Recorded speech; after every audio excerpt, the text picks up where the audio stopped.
England, 1847. The autumn rain beat against the windows of the modest Harrington estate as Lady Caroline stood before the mirror, her slender fingers trembling as they smoothed the ivory silk of her wedding gown. At 23, she had long resigned herself to spinsterhood, accustomed to being overlooked in London's glittering ballrooms in favor of prettier, wealthier debutantes. The bedroom door opened softly, and Caroline caught her mother's reflection in the mirror. Lady Eleanor Harrington entered, carrying a small wooden box inlaid with mother-of-pearl. "You look beautiful, my dear," her mother whispered, her eyes glistening with tears as she opened the box to reveal the family's heirloom pearl hairpins. "Thank you, Mother," Caroline replied, her voice barely audible above the rainfall, "though I fear beauty has never been counted among my virtues." "Nonsense," Lady Eleanor chided gently as she began securing the pearls into Caroline's chestnut waves. "True beauty comes from within. You possess a gentle spirit and a keen mind, qualities far more enduring than mere physical charms." Caroline studied her reflection, her soft hazel eyes, her delicate features that had never turned heads, her modest figure draped in the finest dress her family could afford. In truth, she was not unattractive, merely unremarkable in a society that prized exceptional beauty. "Do you truly believe this union will bring happiness, Mother?" she asked, her voice wavering slightly. Lady Eleanor's hands paused. In truth, she had harbored dreams that her only daughter would find a love match as she herself had. But with the family's dwindling fortunes and Caroline's advancing age, the proposal from the illustrious Duke of Ashworth had seemed nothing short of miraculous. "The Duke is a respectable man of considerable standing," Eleanor replied carefully. "Such an advantageous match is more than many could hope for." "You haven't answered my question," Caroline observed, turning to face her mother directly. Eleanor sighed, taking her daughter's hands in her own. "Happiness takes many forms, my darling. Security, respect, position, these are not insignificant foundations upon which contentment may be built. And who knows what may grow from such beginnings?" What remained unspoken was the desperate relief that had washed over the Harrington household when Henry Ashworth, the 30-year-old Duke, had agreed to the marriage. His estates were vast, his bloodline impeccable, his reputation formidable. That he had chosen their daughter had been shocking, a blessing they dared not question too closely.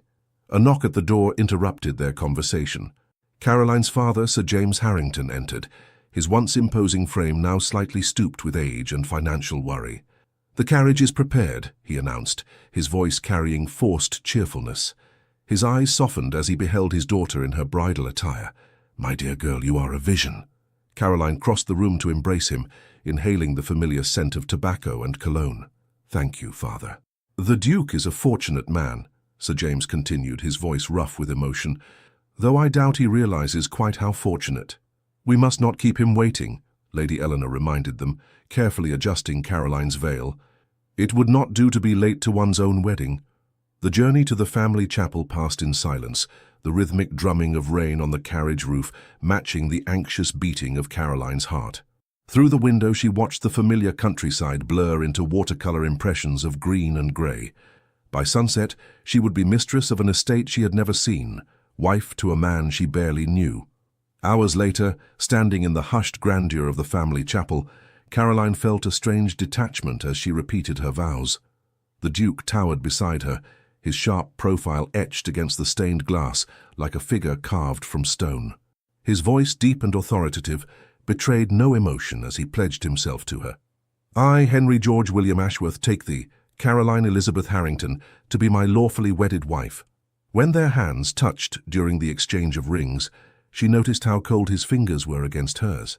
The assembled guests, mostly his acquaintances, his side of the church, filled with England's most distinguished families, watched with polite interest, evaluating her worth with calculating eyes.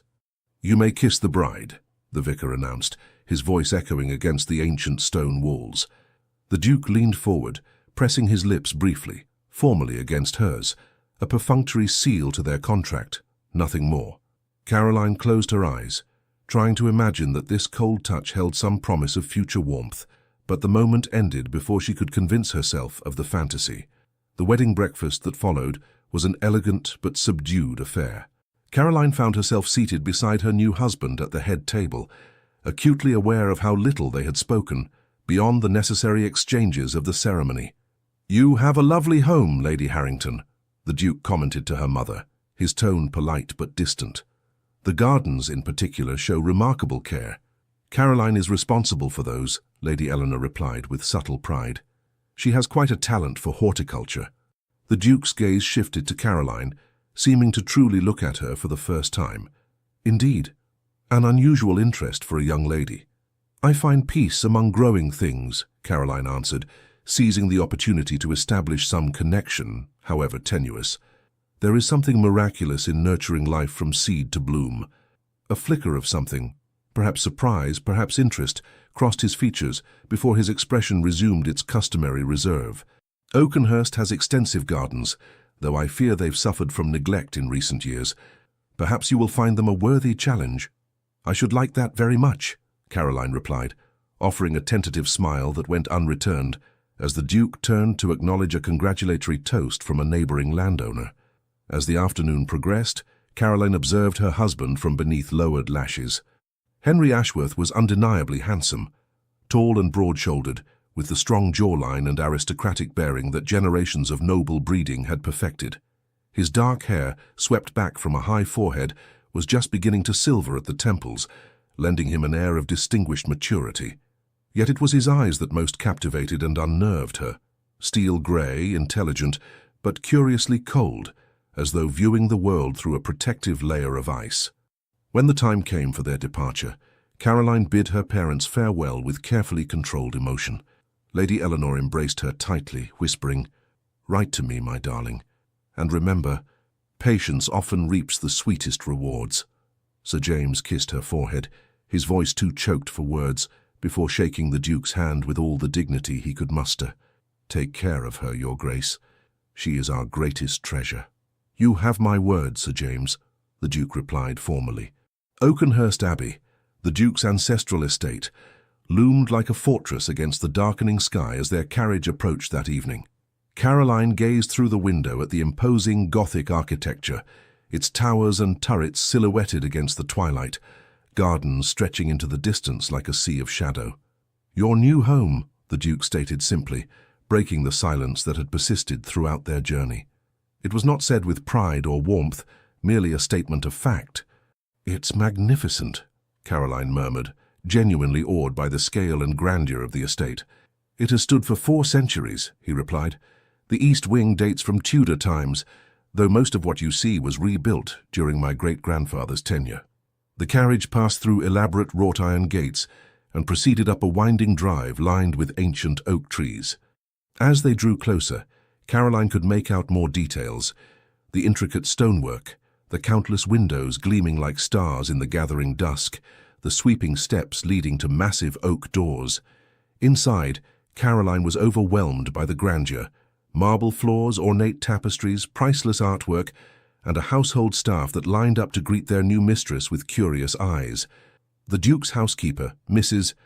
Winters, a stern-faced woman with silver-streaked hair pulled tightly beneath her cap, stepped forward with a formal curtsy. "Welcome to Oakenhurst Abbey, Your Grace," she addressed Caroline, the title still unfamiliar to her ears. "Thank you, Mrs. Winters," Caroline replied, striving to project a confidence she did not feel.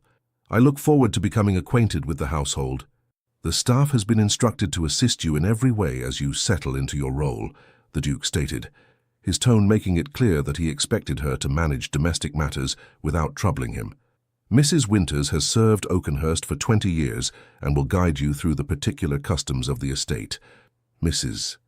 Winters led them through corridors that seemed endless, offering a brief history of the Abbey's more notable features: the medieval cloisters incorporated into the north wing, the portrait gallery featuring Ashworth ancestors dating back to the reign of Henry VII, the grand ballroom that had hosted 3 different monarchs over the centuries. "Your chambers have been prepared, Your Grace," Mrs. Winters finally informed her, stopping before an ornately carved door. Caroline had expected to share quarters with her husband, as her parents always had. The revelation that she would occupy a separate suite sent a chill through her heart, but she maintained her composure, thanking the housekeeper with the quiet dignity her mother had instilled in her. "I trust you will find everything to your satisfaction," Mrs. Winters continued, opening the door to reveal a sumptuous apartment decorated in shades of blue and silver. "Your lady's maid Jane has already unpacked your belongings. If there is anything else you require, you need only ring." "Thank you," Caroline said, taking in the elegant four-poster bed, the marble fireplace already crackling with a welcoming blaze, the sitting area with delicate furniture that appeared rarely used. "I shall leave you to rest," the Duke announced from the doorway. "The journey has been long and you must be fatigued. We will dine at 8 if you feel equal to it. Otherwise, a tray can be sent up." "I should prefer to join you for dinner," Caroline replied, determined to begin as she meant to continue, as a proper wife and duchess, not an invalid to be corseted and forgotten. "Very well. Mrs. Winters will send your maid to assist you at 7:30. With a curt nod, he departed, leaving Caroline alone in her new chambers, the enormity of her changed circumstances crashing over her like a wave. Jane, her newly assigned lady's maid, proved to be a blessing. A cheerful, efficient young woman with quick hands and a kind smile. As she helped Caroline change into an evening gown of deep emerald silk, one of the new dresses her parents had commissioned for her trousseau at considerable expense, she offered discreet information about Oakenhurst and its master. "The Duke keeps regular hours, Your Grace," Jane explained, as she arranged Caroline's hair in an elegant knot.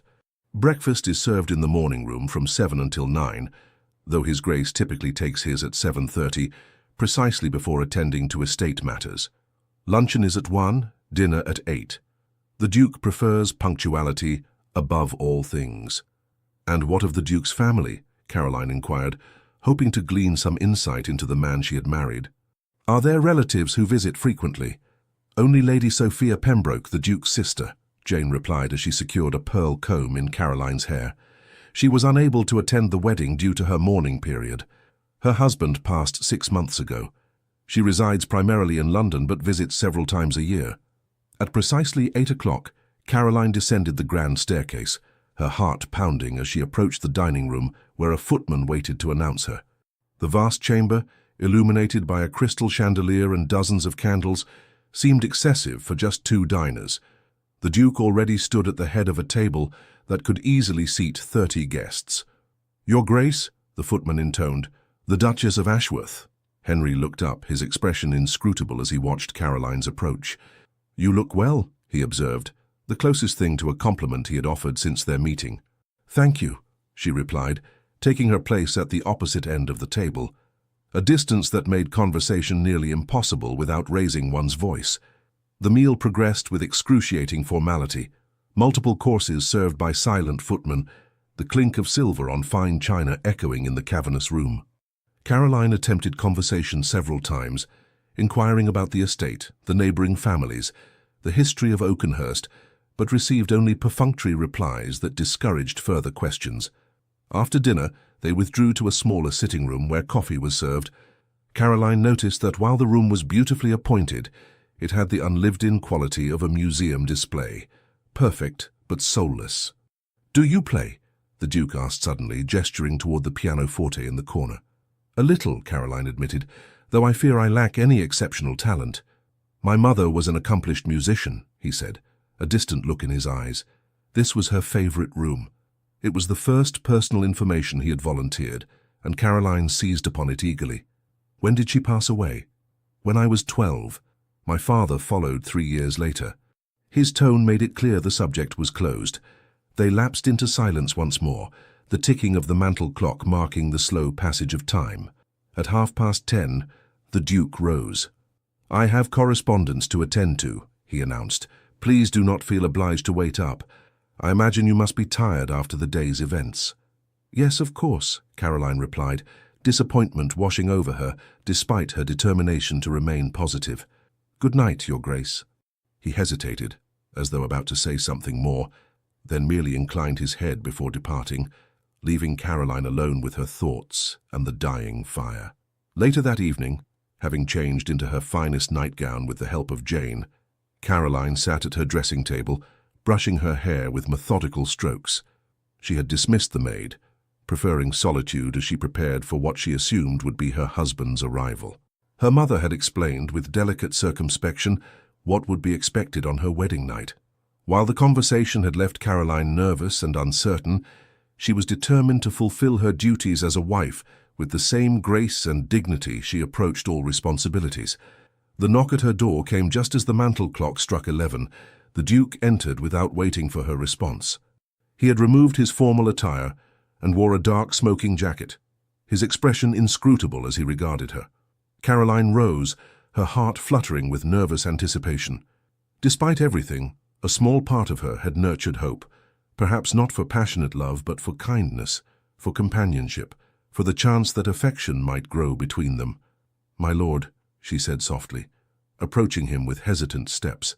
Henry Ashworth studied her with detached assessment. "I trust you find your accommodations satisfactory?" "Yes, thank you. The rooms are lovely. And the staff has been attentive to your needs." "Very much so. Everyone has been most helpful." An uncomfortable silence stretched between them. Caroline, gathering her courage, moved closer, thinking that perhaps he was as uncertain as she.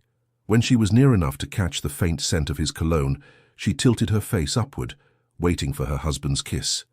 Instead, the Duke took a deliberate step backward. His grey eyes, cold as the North Sea in winter, met hers with unflinching directness.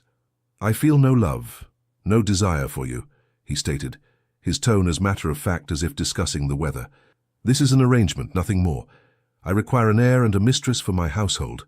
You will fulfill these duties, and in return you shall want for nothing material." Each word struck Caroline like a physical blow.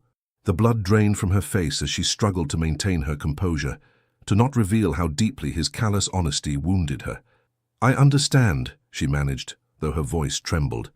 "I do not wish to be cruel," he continued, his expression softening fractionally at her evident distress. "Merely clear. False expectations lead only to unnecessary pain. It is better that we understand each other from the beginning." "Yes," Caroline whispered, clasping her hands tightly to prevent them from shaking. "I appreciate your honesty." "Good," he nodded curtly. "I shall not disturb your rest tonight. We will discuss household matters in the morning. Mrs. Winters will provide you with the account books and staff schedules after breakfast." With that, he turned and left, closing the door firmly behind him. The moment he was gone, Caroline's knees gave way. She sank to the floor, silent tears streaming down her cheeks as the full weight of her new reality descended upon her. She had expected perhaps indifference, even coldness, but not such brutal honesty, not such complete rejection. She thought of her parents, of how her father's eyes had crinkled when he smiled at her mother across the breakfast table, of the way her mother had always known when he entered a room without turning to look. She thought of the quiet tenderness they shared, the small everyday intimacies that had made their home warm, despite their financial struggles. Would she ever know such comfort? Or was she destined to wander the cold grand halls of Oakenhurst Abbey, a duchess in name, but a stranger to her husband's heart? In the vast, unfamiliar bed later that night, surrounded by luxury but utterly alone, Caroline stared at the ornate canopy above her and allowed herself one night of despair, one night to mourn the dreams she had secretly harbored, despite her practical nature. "I was a fool," she whispered into the darkness. A fool to hope for more than this arrangement. Yet even as the thought formed, another voice, her mother's voice, seemed to answer, "Patience, my darling. The coldest winters eventually yield to spring." Come morning, she vowed, she would face her new life with dignity. She would be the best Duchess of Ashworth she could be, managing the household with efficiency, representing her husband with grace in public, fulfilling every duty expected of her. But tonight in the darkness, she whispered her deepest fear into her tear-dampened pillow. "Will I ever know what it is to be truly loved?"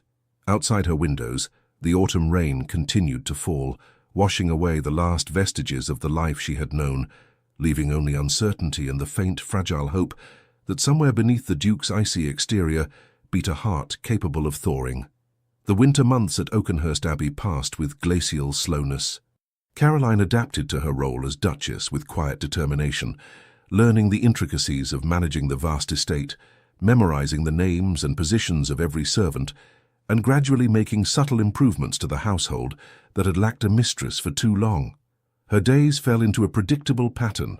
Mornings were spent reviewing household accounts with Mrs. Winters, who had gradually warmed to Caroline's efficient, respectful management style. Afternoons often found her in the estate's magnificent but neglected conservatory, restoring exotic plants, that had withered under insufficient care. "These orchids can be saved," she told Mr. Simmons, the elderly head gardener, as they surveyed the space together. "With proper attention, they'll bloom again by spring." "It's been years since anyone truly cared for them, Your Grace," he replied, a note of hope in his voice. "The late Duchess had quite the passion for rare specimens." Caroline nodded, gently touching a withered leaf. "Then we shall honor her memory by restoring them." The Duke remained an elusive figure, often absent on business in London or closeted in his study when in residence. Their interactions were formal, limited to necessary discussions about household matters, or brief appearances together at local functions where propriety demanded the presence of both Duke and Duchess.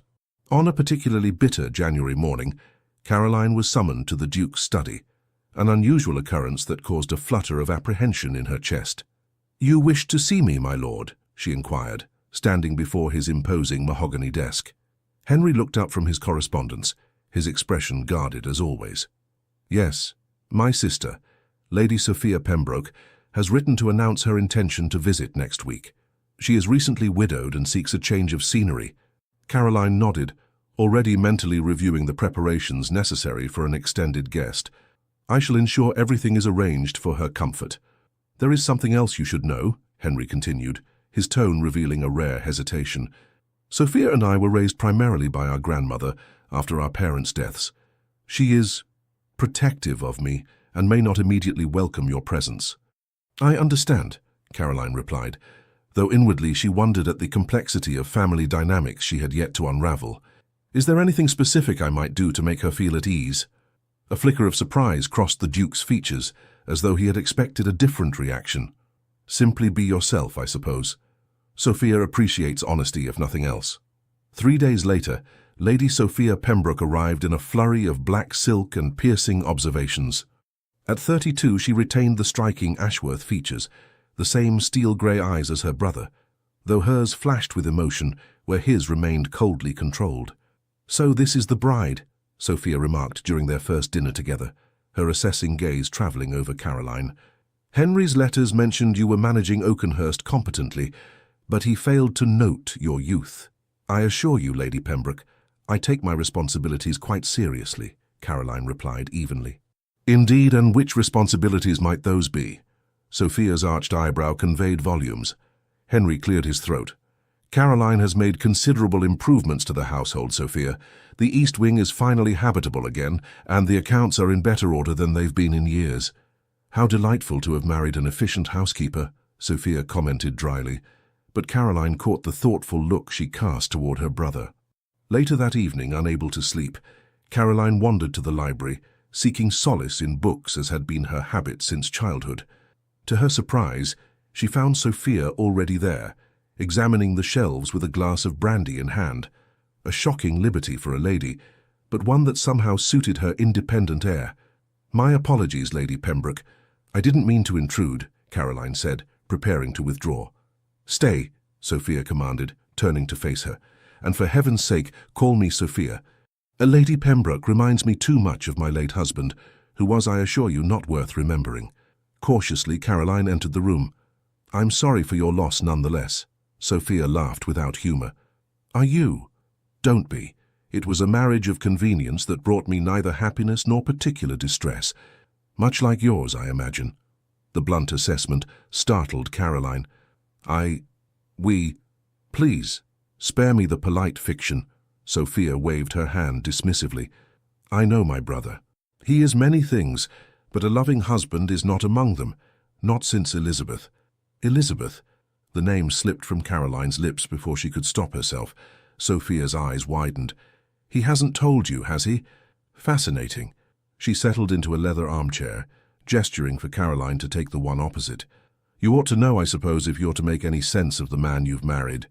And so, as the fire crackled in the grate, Sophia revealed the history that had shaped the Duke of Ashworth. Elizabeth Carlyle had been Henry's first love, a vibrant, beautiful girl from a neighbouring estate.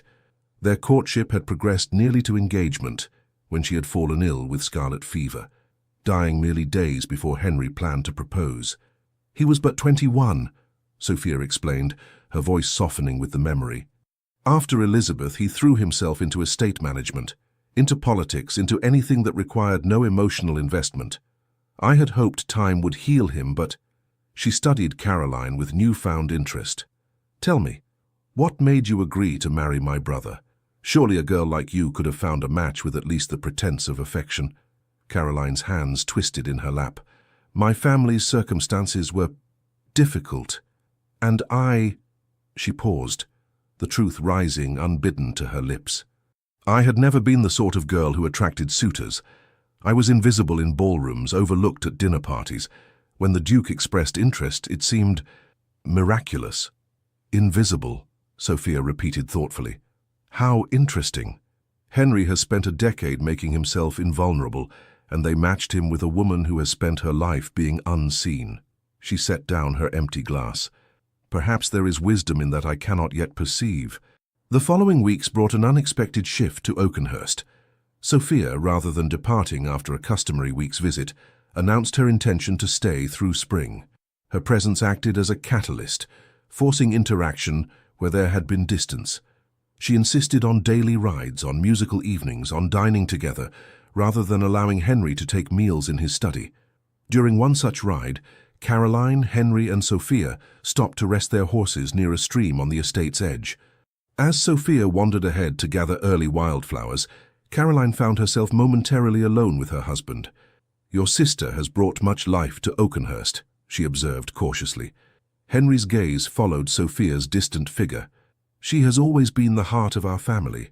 I sometimes wonder if she shouldn't have been born the heir instead of me. You manage the estate admirably, Caroline offered.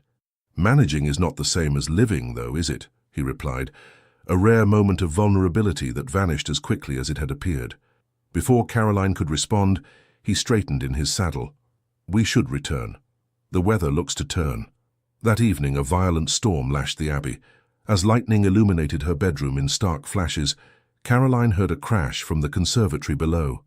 Concerned for the rare plants she had painstakingly nursed back to health, she hurried downstairs, lamp in hand. The scene that greeted her was one of devastation. A fallen tree branch had shattered one of the glass panels, allowing rain and wind to wreak havoc on the delicate specimens within. Without hesitation, Caroline set to work, gathering the most vulnerable plants and moving them to safety.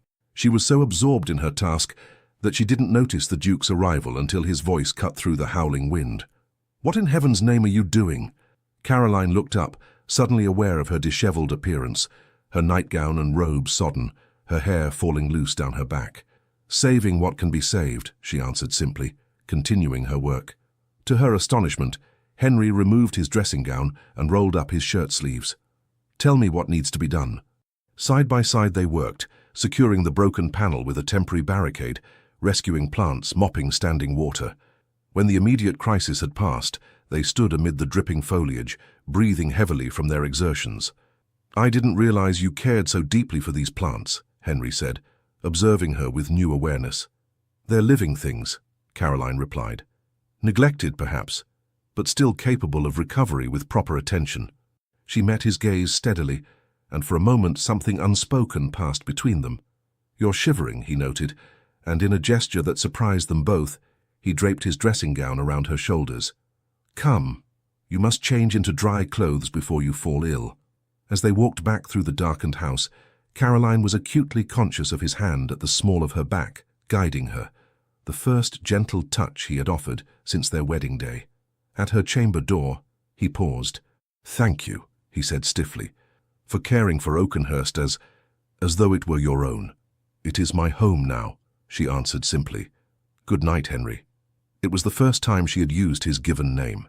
As she closed her door, Caroline didn't see the Duke remain standing in the corridor, a conflicted expression on his face, or know that he would walk the halls for hours that night, haunted by memories and by new, unsettling possibilities. The following days revealed subtle shifts in their relationship.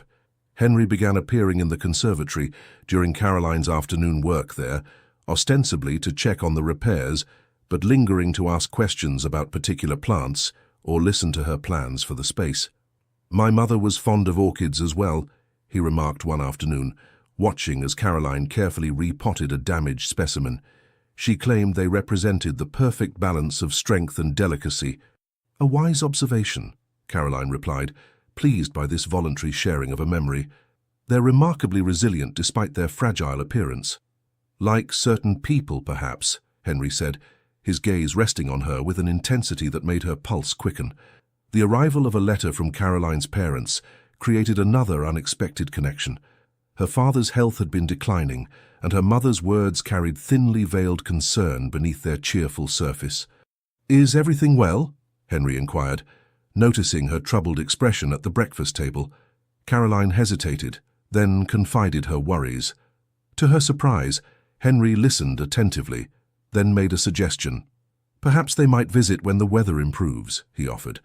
"The country air could benefit your father's health." "You wouldn't mind?" Caroline asked, touched by the unexpected consideration.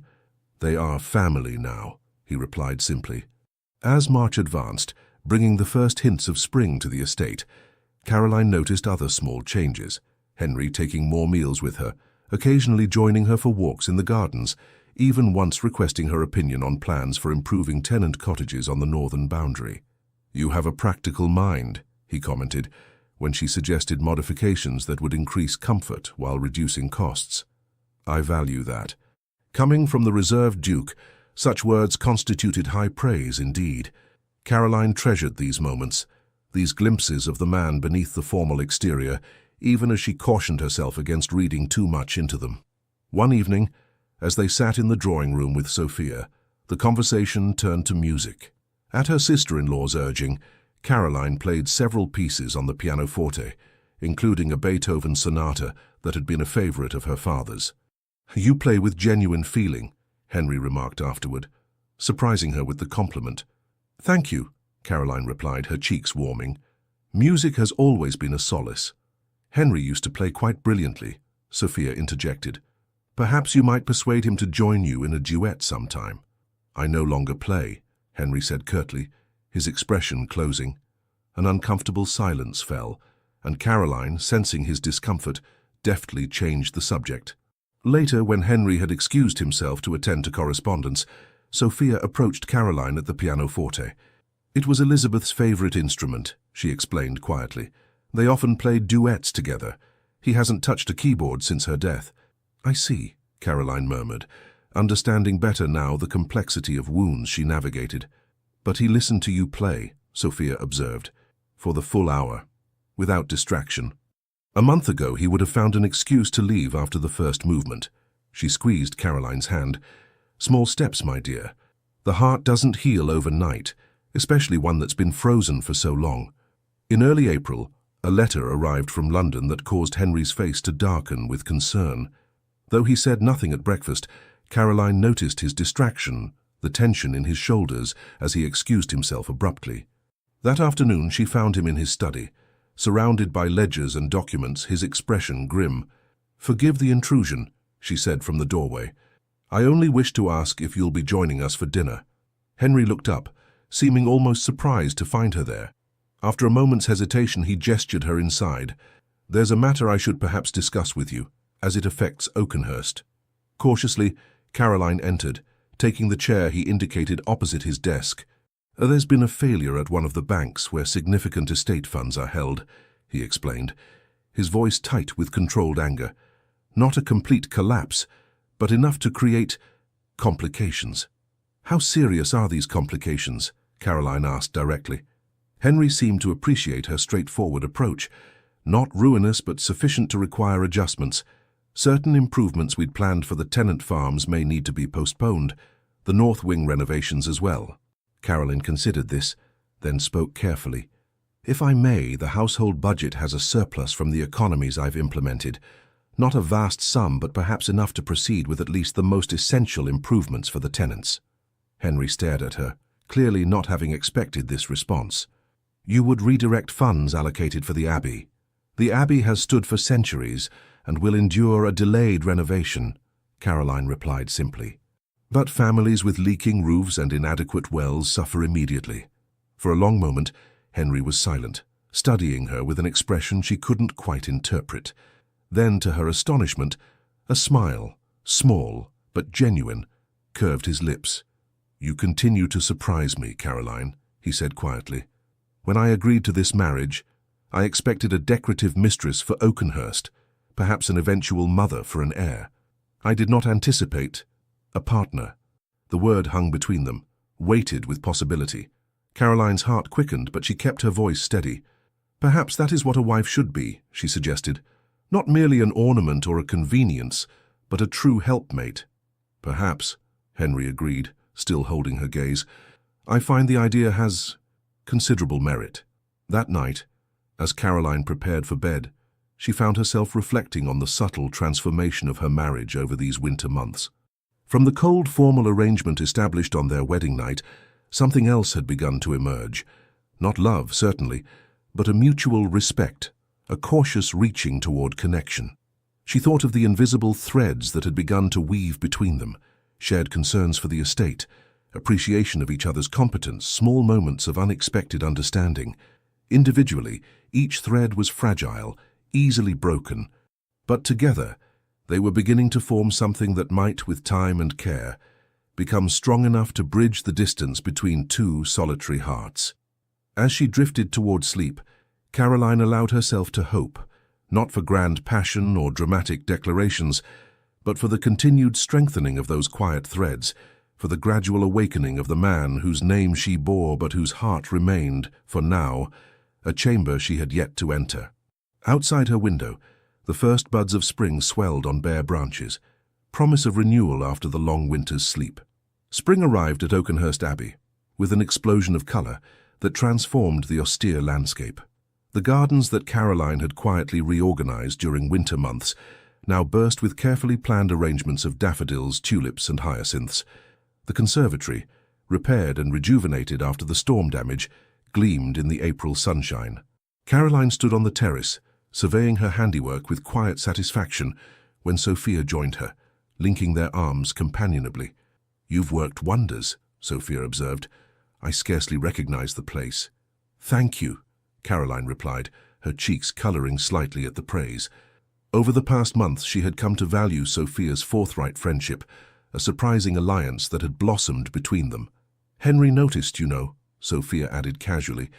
"I caught him walking the gardens yesterday at dawn, examining your plantings with the most curious expression." Caroline's heart quickened, but she kept her voice measured.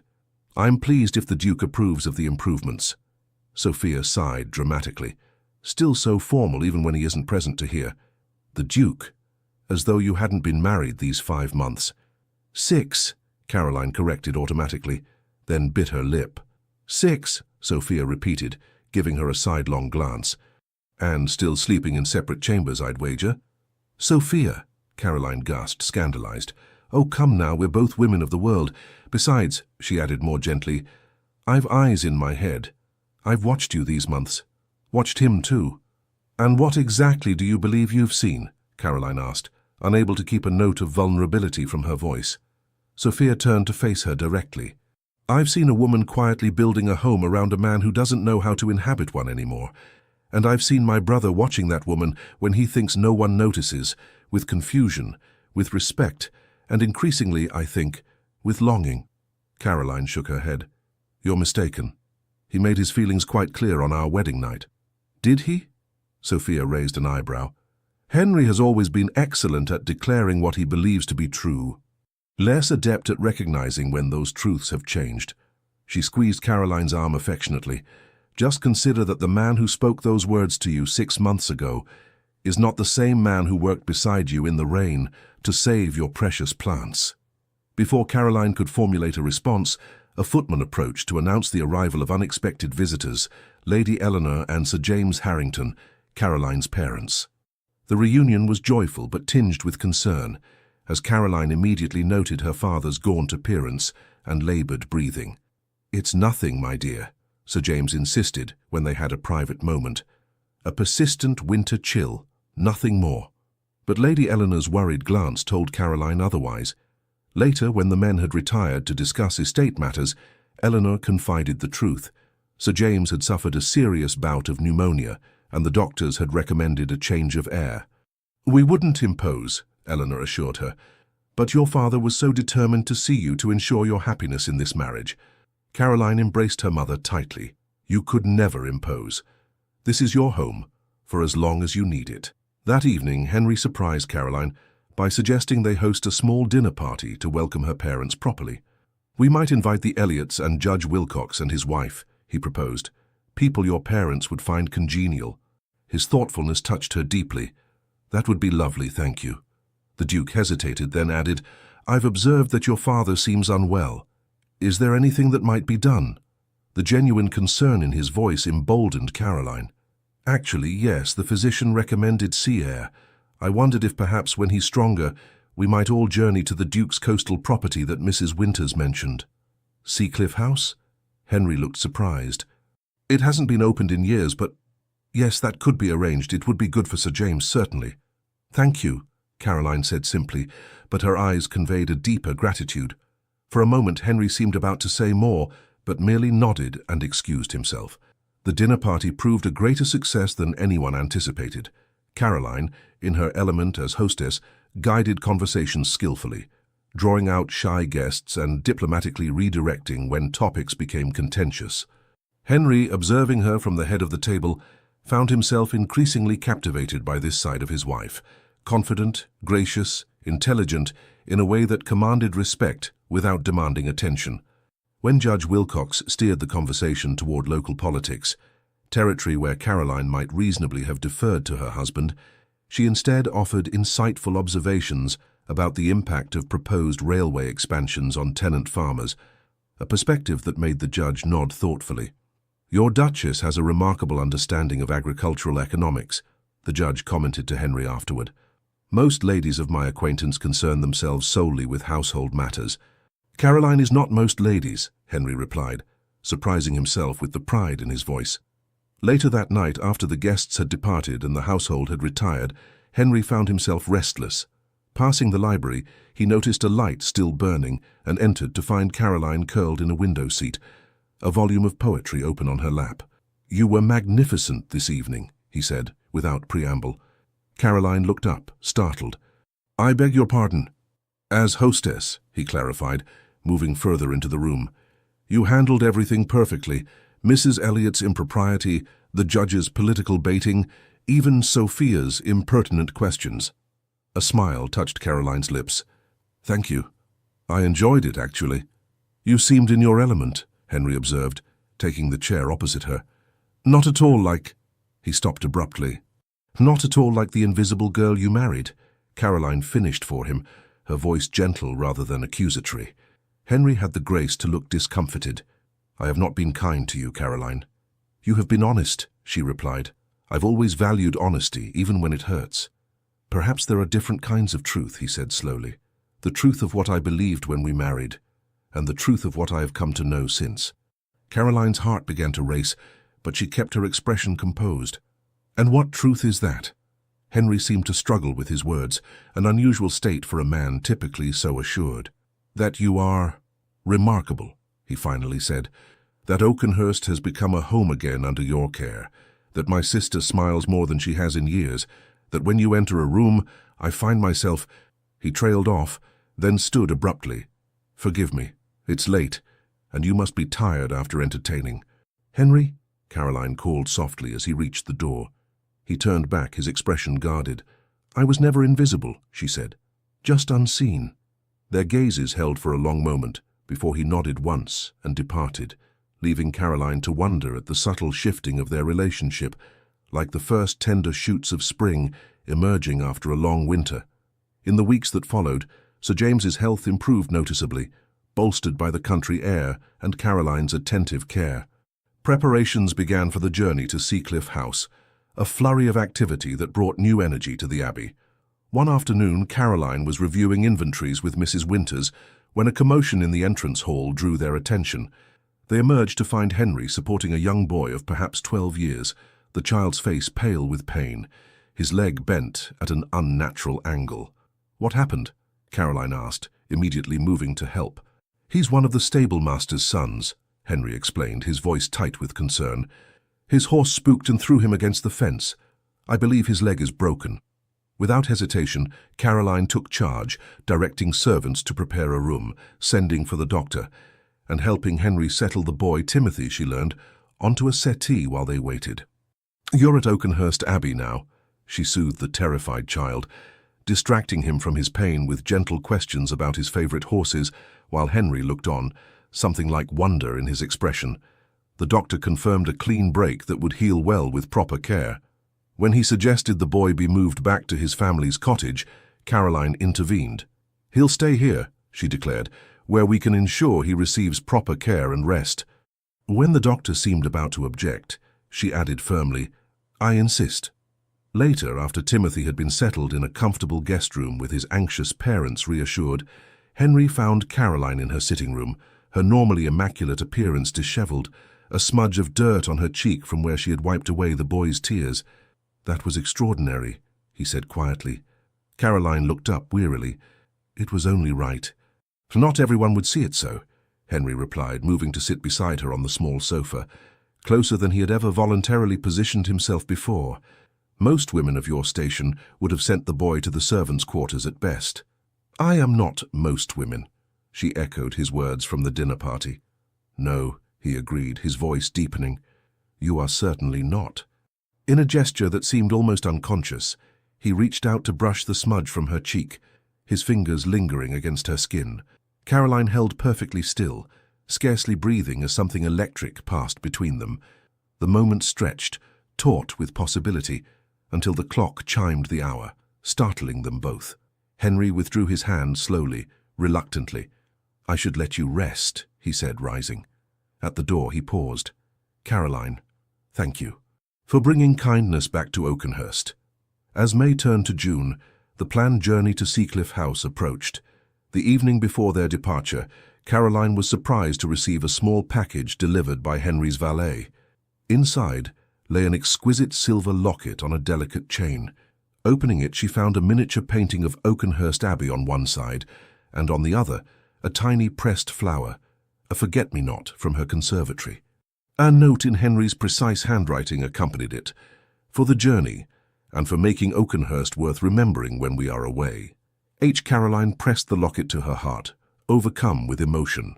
It was not a declaration of love, not quite, but it was acknowledgement, appreciation, a recognition that she was no longer unseen. The next morning, as their travelling carriage pulled away from Oakenhurst, Caroline caught Henry watching her with an intensity that made her pulse quicken. Sophia, seated opposite them, observed the exchange with barely concealed satisfaction. "I believe," Sophia murmured to Caroline when Henry was distracted by Sir James's question about the journey, "that Seacliff House may witness developments that Oakenhurst has only begun to imagine." Caroline's fingers strayed to the locket at her throat, and for the first time since her wedding night, she allowed herself to hope. Seacliff House stood like a sentinel at the edge of the world, its weathered stone facade commanding a breathtaking view of the restless sea below. Unlike the imposing grandeur of Oakenhurst Abbey, the coastal manor possessed a wild, romantic charm that immediately captivated Caroline. "It's magnificent," she breathed as their carriage wound up the cliff path. "My mother loved this place," Henry remarked, his eyes on the horizon. "She claimed the sea air cleared one's thoughts, and the isolation freed one's spirit." It was the first time he had voluntarily shared anything about his parents, and Caroline treasured the confidence, even as she noted how the mention of his mother softened his features. The house staff, hastily assembled from the village and neighboring estates, had done their best to prepare the long unused residence, but Caroline quickly discovered much remained to be done. Rather than expressing dismay, she embraced the challenge with characteristic determination. "We shall make it comfortable," she assured her father, who worried the primitive conditions might worsen his health rather than improve it. "My dear girl," Sir James replied fondly, "you have always possessed the remarkable ability to create sanctuary wherever you go." The first week passed in a flurry of activity, airing rooms, ordering provisions, establishing routines. Caroline found herself working alongside the hastily assembled staff, rather than merely directing them, rolling up her sleeves to scrub stubborn salt stains from windows and help the cook rescue ancient kitchen equipment from disuse. One evening, Henry discovered her in the disused library, balanced precariously on a ladder as she cleaned grime from book spines that had likely gone untouched for a decade. "Caroline!" he exclaimed, rushing forward as the ladder wobbled dangerously. "For heaven's sake, you'll break your neck." His hands found her waist, steadying her, and the sudden contact made them both freeze. Caroline looked down at him, acutely aware of his strong fingers splayed across her midriff, of the concern in his eyes that went beyond propriety into genuine fear for her safety. "I'm quite all right," she assured him, her voice not entirely steady, "just trying to salvage what books can be saved." Henry didn't immediately release her, even after she had descended the ladder. "You don't need to exhaust yourself," he said, his hands still at her waist. "We have servants for these tasks." "Too few, and none familiar with the house," she countered. "Besides, I find I enjoy the work. It's satisfying to bring order from chaos." "Is that what you've been doing at Oakenhurst as well?" he asked, his gaze intent. "Creating order from the chaos I allowed to develop?" Caroline hesitated, then decided on honesty. "Perhaps, though I would call it creating home rather than merely order." Something flickered in Henry's eyes. Vulnerability, longing, she couldn't be certain. "And have you found home there?" "I'm beginning to," she answered softly. The moment stretched between them, charged with unspoken emotion, until voices in the corridor announced Sophia and Lady Eleanor's approach. Henry stepped back, releasing Caroline, but his eyes held hers a moment longer, communicating something she dared not yet interpret. The following days brought a new rhythm to their party. Mornings were devoted to Sir James's health regimen: sea air, gentle exercise, and the mineral waters a local physician had recommended. Afternoons often found the ladies exploring the village or the dramatic coastline, while evenings were spent in simple shared pleasures, reading aloud, music, conversation, unencumbered by the social constraints of London. In this informal setting, Caroline observed Henry gradually unbending. He laughed more freely at Sophia's outrageous stories, engaged in spirited chess matches with Sir James, and once memorably joined Caroline in a duet at the recently tuned pianoforte, his rich baritone complementing her modest soprano in a way that left her breathless. "You never mentioned you could sing," she commented afterward. "There has been little music at Oakenhurst for many years," he replied, a shadow crossing his features. "Since Elizabeth?" The name slipped out before Caroline could reconsider, and she immediately feared she had overstepped. Henry stiffened momentarily, then exhaled slowly. "Yes, she loved music. After she died, I couldn't bear to hear it." "I'm sorry," Caroline said softly, "for your loss and for raising painful memories." Henry studied her face, searching for something. "It was not your question that surprised me, but rather my reaction to it," he admitted. "The pain is different now, less immediate. I can speak of her without feeling as though my chest is being crushed. Time heals, they say," Caroline offered. "Time alone does not heal," Henry corrected her gently. "It merely distances. Other things heal: purpose, kindness, new connections." His eyes held hers. New beginnings. One evening, nearly 3 weeks into their stay, Henry suggested a picnic on a secluded beach, accessible only by a steep path from the cliffs. With Sir James feeling particularly energetic and the weather perfect, the entire party agreed enthusiastically. The descent proved challenging but worthwhile, revealing a perfect crescent of golden sand, embraced by towering cliffs, the sea before them a dazzling sapphire. Servants laid out blankets and an elaborate luncheon, while Timothy, now using only a single crutch, delightedly collected shells at the water's edge under Sophia's indulgent supervision. After they had eaten, Sir James dozed peacefully in the shade of a parasol, Lady Eleanor beside him with her embroidery. Sophia announced her intention to teach Timothy the finer points of skipping stones, leading the boy farther down the beach. "They're not being remotely subtle," Caroline observed with amusement as their companions deliberately created distance. "Sophia has many admirable qualities," Henry replied, drawing Caroline to her feet, "but subtlety has never been among them. Walk with me." They strolled along the water's edge, shoes in hand, the cool waves occasionally lapping at their bare feet. When they reached a natural sea cave carved into the cliff face, Henry guided Caroline inside, where the roar of the ocean echoed mysteriously against ancient stone. "I brought something for you," he said, reaching into his pocket, "something that should have been yours from the beginning." He withdrew a small velvet box and opened it to reveal a magnificent ring, an oval sapphire surrounded by diamonds, set in intricate gold filigree. "The Ashworth betrothal ring," he explained. "It has belonged to the Duchess of Ashworth for 7 generations. I couldn't give it to you when we married. It felt like a betrayal of what it symbolized. A love match, a true union of hearts."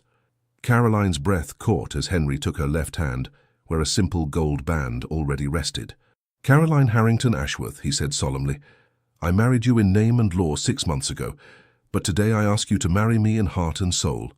Will you accept this ring as a symbol not of duty or arrangement, but of my deepest love and devotion?" Tears spilled freely down Caroline's cheeks as she nodded. "Yes," she whispered. "1,000 times, yes." Henry slipped the ring onto her finger alongside her wedding band, then drew her into his arms. "I'm saying that somewhere between your kindness to a fallen stable boy and your laughter with my impossible sister, I have fallen in love with you, Caroline." The words hung in the salt-laden air between them, momentous and fragile. Caroline felt tears spring to her eyes, years of feeling unseen, unwanted, invisible, suddenly washed away by this declaration. "I don't deserve your love," Henry continued, his voice rough with emotion. "Not after how I've treated you. But if you could find it in your heart to forgive me, to allow me to court you properly, not as the Duke courting a suitable match, but as a man who admires and cherishes everything about the woman who has become his wife in name only—" "Henry," Caroline interrupted, her voice trembling as she placed her free hand against his cheek. "I have loved you since the night we saved the conservatory together, perhaps even before, in ways I didn't yet understand." His eyes searched hers, wonder and disbelief mingling in their grey depths. "How can you have loved me when I gave you no reason, no encouragement? Love doesn't always require reason," she answered simply. "Sometimes it simply grows, like those neglected plants in the conservatory, quiet and persistent, requiring only the smallest glimmer of light to flourish." Slowly, reverently, Henry leaned forward until their foreheads touched. "May I kiss you, Caroline? Not as duty, not as arrangement, but as a husband who loves his wife with all his heart." In answer, Caroline closed the distance between them, her lips meeting his, in a kiss that spoke of months of longing, of hopes she had scarcely allowed herself to nurture, of a future suddenly radiant with possibility. When they finally parted from their kiss in the sea cave, the sunset had begun to paint the sky in spectacular hues of gold and crimson. Henry drew Caroline close against him, her head resting naturally in the hollow beneath his chin, his arms encircling her with a protectiveness that spoke of newfound treasures. "We should return to the others," Caroline murmured eventually, though she made no move to leave the sanctuary of his embrace. "They'll wonder where we've gone." Henry chuckled, the sound reverberating pleasantly against her cheek. "I suspect Sophia, at least, will have a fairly accurate idea." "She's been rather transparent in her matchmaking efforts," Caroline agreed with a soft laugh. "My sister lacks subtlety, but possesses remarkable insight," Henry replied, gently tucking a strand of Caroline's wind-blown hair behind her ear. "She saw what I was too blind to recognize, that the arrangement I so coldly established was becoming the greatest blessing of my life." They walked back hand in hand, no longer caring if their linked fingers might raise eyebrows. As they approached the main path, they saw Sophia standing alone, clearly waiting for them. Her knowing smile broadened at the sight of their clasped hands and the new ring glittering alongside Caroline's wedding band. "Well," she drawled, "it appears Seacliff House has worked its magic more quickly than even I anticipated." Henry laughed, a free and joyous sound that Caroline had never heard from him before. "You are insufferable, sister." "And you," Sophia retorted, her eyes soft despite her teasing tone, "are finally yourself again." She turned to Caroline, genuine affection in her gaze. "Thank you for giving us back the real Henry. I had quite despaired of ever seeing him again." That evening, as the family gathered in Seacliff's cozy drawing room, Henry surprised everyone by making an announcement. "Caroline and I have decided to renew our vows," he declared, his hand covering his wife's, the sapphire glinting in the candlelight. "A small private ceremony here at Seacliff, where our hearts truly found each other." Lady Eleanor's eyes filled with happy tears as she embraced her daughter. "Nothing could give me greater joy than to see you truly loved," she whispered. Sir James, looking healthier than he had in months, clasped Henry's hand firmly. "That you have a treasure in my daughter," he said, his voice thick with emotion. "I trust you now recognize her worth." "More than I can express," Henry replied with quiet sincerity. I propose a celebration afterward, Sophia added eagerly. Nothing elaborate. Simply good food, music, perhaps dancing on the terrace overlooking the sea. And where will you find appropriate musicians in this remote location, dear sister? Henry inquired with fond exasperation. Leave that to me, Sophia replied mysteriously. I have resources you cannot imagine. The following days were filled with gentle preparations for the ceremony. Caroline, freed from the weight of uncertainty that had burdened her for months, moved through Seacliff House with a lightness of spirit that transformed her. Her natural beauty, always present but subdued by her habitual reserve, now shone with an inner radiance that caught Henry's breath whenever she entered a room. For his part, Henry seemed a man awakened from a long slumber.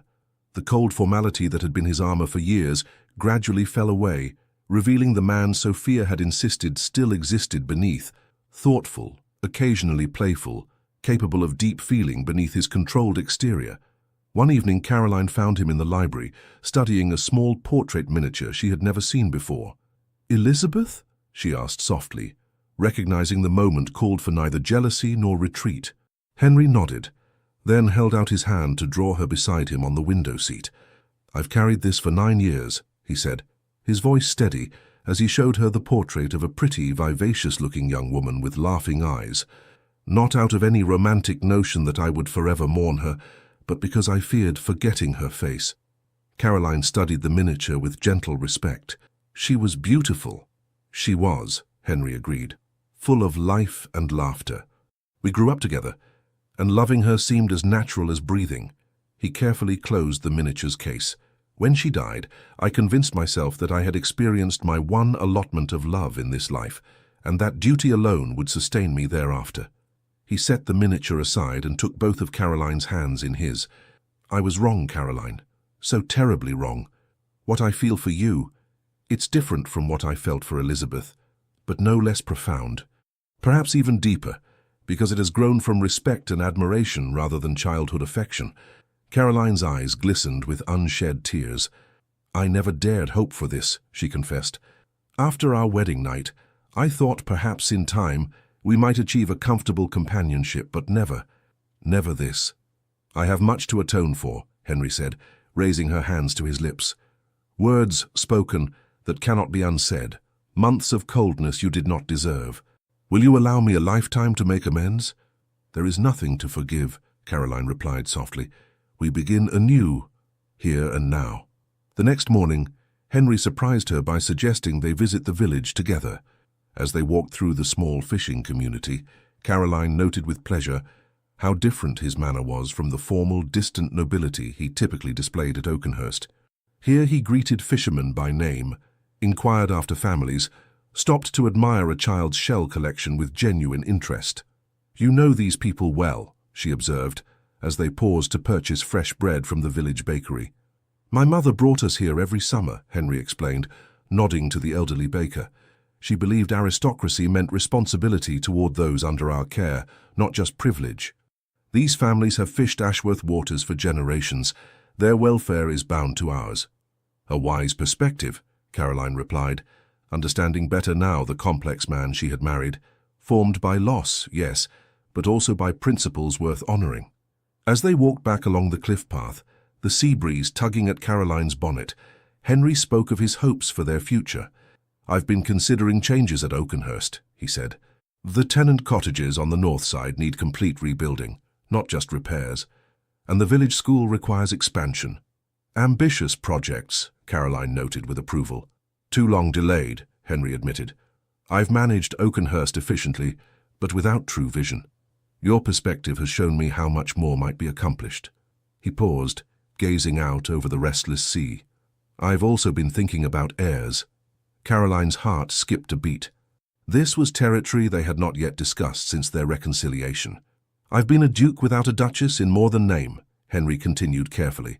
"And while Oakenhurst needs an heir, I find I'm more concerned with being a husband and perhaps someday a father, not for the sake of the title but for the family we might create together." The simple sincerity of his words moved Caroline deeply. "I would like that very much," she replied softly. True to her word, Sophia arranged for a string quartet from a neighboring estate to play for the celebration following the renewal ceremony. The ceremony itself took place at sunset on the cliffside terrace, with only family as witnesses and a local vicar officiating. Caroline wore a simple gown of pale blue silk, not the formal wedding dress of their first ceremony, but something chosen with joy rather than obligation. Henry, watching her approach across the terrace with wildflowers in her hair and happiness illuminating her face, felt his heart swell with emotions he had denied himself for too long. The vows they exchanged were not the formal, traditional words of their first wedding, but promises written from the heart, speaking of second chances, of seeing and being seen, of love that grows from respect and kindness. "Caroline," Henry said, his voice steady but filled with emotion, "I pledge to you not just my name, my protection, or my honor, though these are yours without question. I pledge to you my heart, fully and without reservation. I promise to see you, truly see you, every day of our lives together. I promise to cherish your gentle strength, your quiet wisdom, your compassionate spirit. You have brought light back into my world, and I will spend my life ensuring you never again feel invisible or unvalued." Tears slipped down Caroline's cheeks as she responded in kind. "Henry, I pledge to you my heart, my faith, and my abiding love. I promise to stand beside you in all seasons, to create home wherever we may be, to remind you always that life offers more than duty. You have given me the greatest gift, the knowledge that I am truly seen and valued. I will spend my life helping you remember how to live with an open heart." As the vicar pronounced them once more husband and wife, Henry drew Caroline into an embrace that erased all memory of the perfunctory kiss they had shared at their first wedding. This was no sealed contract, but a promise embodied, witnessed by those they loved and blessed by the glorious sunset sky above.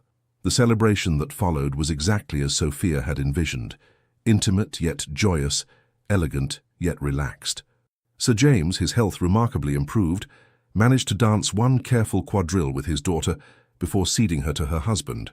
As Henry led Caroline in a waltz, their movements perfectly synchronized despite having never danced together before, he murmured in her ear, "Do you remember what I said to you on our wedding night?" Caroline tensed slightly, the painful memory still capable of stinging despite all that had changed. "I do. I was a fool," Henry said firmly. "A blind, heartless fool. Tonight I say the opposite. I love you beyond measure, Caroline. My desire for you consumes me. This is not an arrangement. It is the greatest blessing of my life."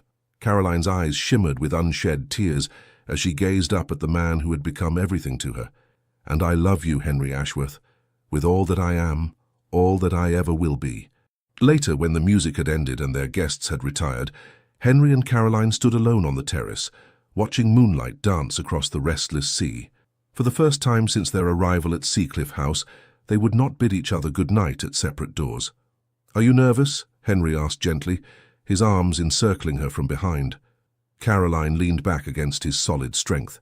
"A little," she admitted, "but not afraid. Never afraid when I'm with you." Henry turned her in his arms, his expression solemn in the moonlight. "I make you this vow, Caroline, beyond what we spoke today. You will never again be invisible. Not to me, not to anyone who matters. I will spend every day of our lives ensuring you know how deeply you are seen, how completely you are loved."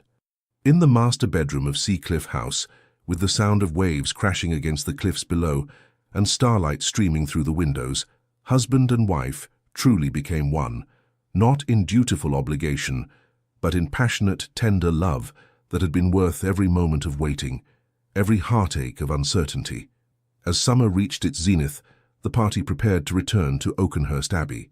Sir James and Lady Eleanor would remain at Seacliff House until autumn, the sea air having proved so beneficial to his recovery. Sophia, declaring herself utterly exhausted by so much romantic sentiment, announced her intention to visit friends in Bath before returning to London for the little season. "You two lovebirds hardly need a chaperone now," she teased as the carriage was loaded for departure. "Besides, Oakenhurst deserves to meet its new Duchess properly, the real Caroline, not the shadow who arrived 6 months ago." Caroline embraced her sister-in-law warmly. "Thank you," she whispered, "for seeing what might be possible when I had lost hope." "Nonsense," Sophia replied, though her eyes were suspiciously bright. "You would have melted his frozen heart eventually. I merely accelerated the inevitable." The journey back to Oakenhurst felt entirely different from their departure. No longer a duke and his convenient bride, but partners in the truest sense.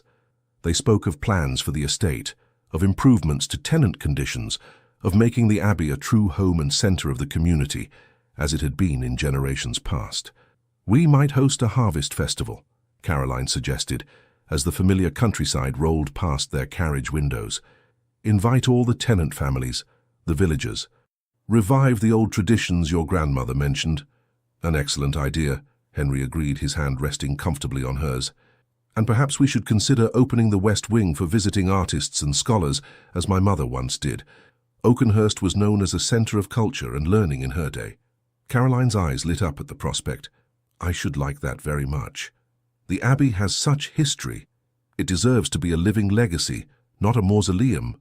When Oakenhurst finally came into view, its Gothic towers silhouetted against the summer sky, Caroline felt a surge of affection for the great house that had initially seemed so forbidding. It was home now, truly home, not merely a residence where she performed duties. The staff, lined up to greet them as protocol demanded, couldn't help but notice the transformation in their master and mistress. The Duke, typically so reserved and formal, helped his wife from the carriage himself rather than waiting for a footman, his hand lingering at her waist. The Duchess, always gracious but previously subdued, positively glowed as she greeted each servant by name, her smile reaching her eyes in a way it never had before.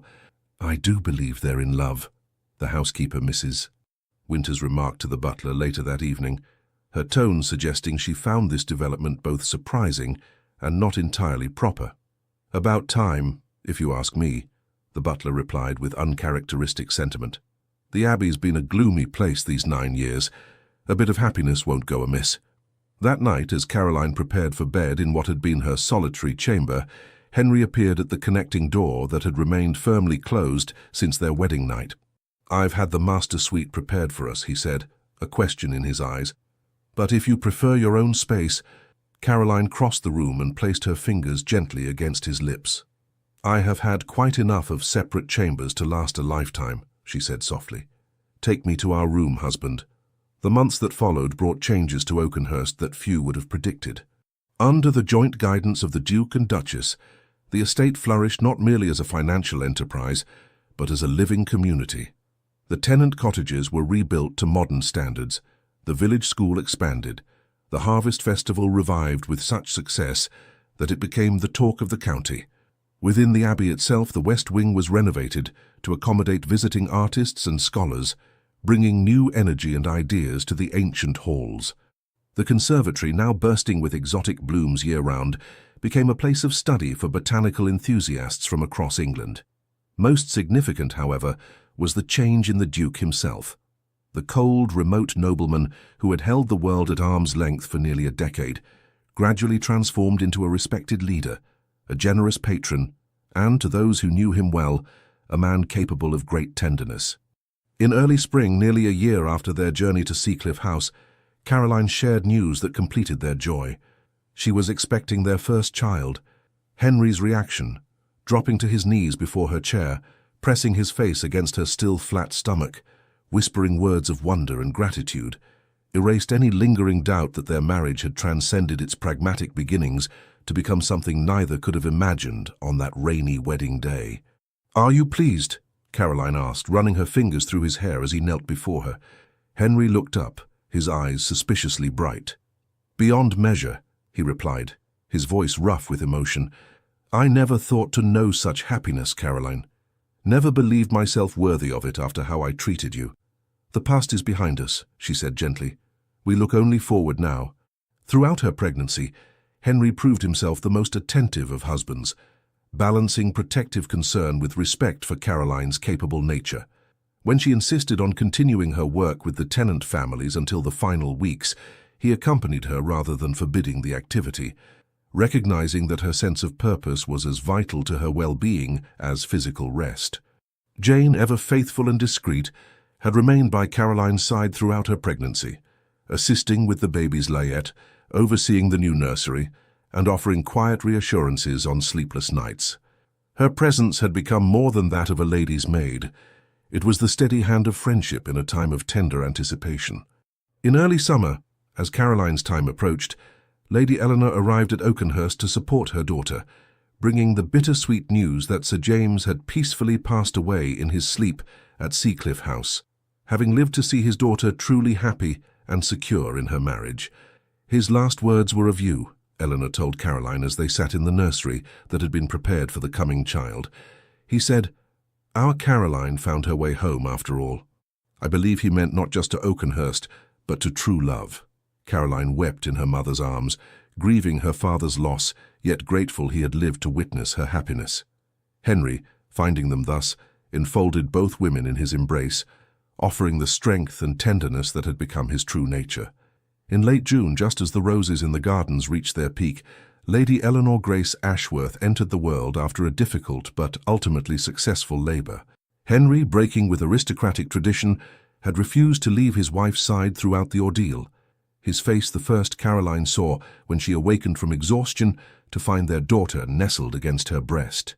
"She has your eyes," he whispered, his finger gently tracing the perfect curve of their daughter's cheek. "And I suspect, your quiet strength. Perhaps she'll have your determined spirit," Caroline replied with a tired smile. "Heaven help us if she inherits both." As summer turned to autumn, the small family settled into new rhythms. Caroline recovered her strength gradually, assisted by Lady Eleanor, who had taken up permanent residence in the East Wing. Henry adjusted his duties to spend time each day with his wife and daughter, often found in the nursery at odd hours, simply watching little Eleanor sleep, marvelling at the miracle they had created together. With her work at Oakenhurst evidently complete, and the Duke once more a man who smiled, Sophia announced her departure with theatrical flair. She would travel to Bath, she said, to restore chaos where order has grown dull, and perhaps scandalize a few retired colonels along the way. Before leaving, she pressed a kiss to her niece's tiny brow and whispered to Caroline, "You've done the impossible, my dear. You've made Henry human again. I shall return for the christening, of course."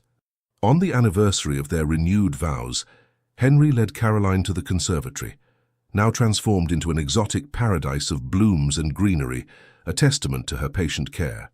In the center, he had arranged a small table for an intimate dinner, surrounded by the plants that had first brought them together during that stormy night. "Do you remember?" he asked as they sat amid the lush foliage, the rich scents of tropical flowers surrounding them. "How could I forget?" Caroline replied, reaching across the table to take his hand. "It was the first time I saw beyond the Duke to the man, and the first time I truly saw you," Henry acknowledged, raising her hand to his lips. Not as the convenient bride, the efficient mistress of Oakenhurst, but as Caroline, brave, compassionate, determined to save what others had neglected. He reached into his pocket and withdrew a small package. Inside lay a delicate gold bracelet, adorned with tiny enameled flowers matching those in the conservatory.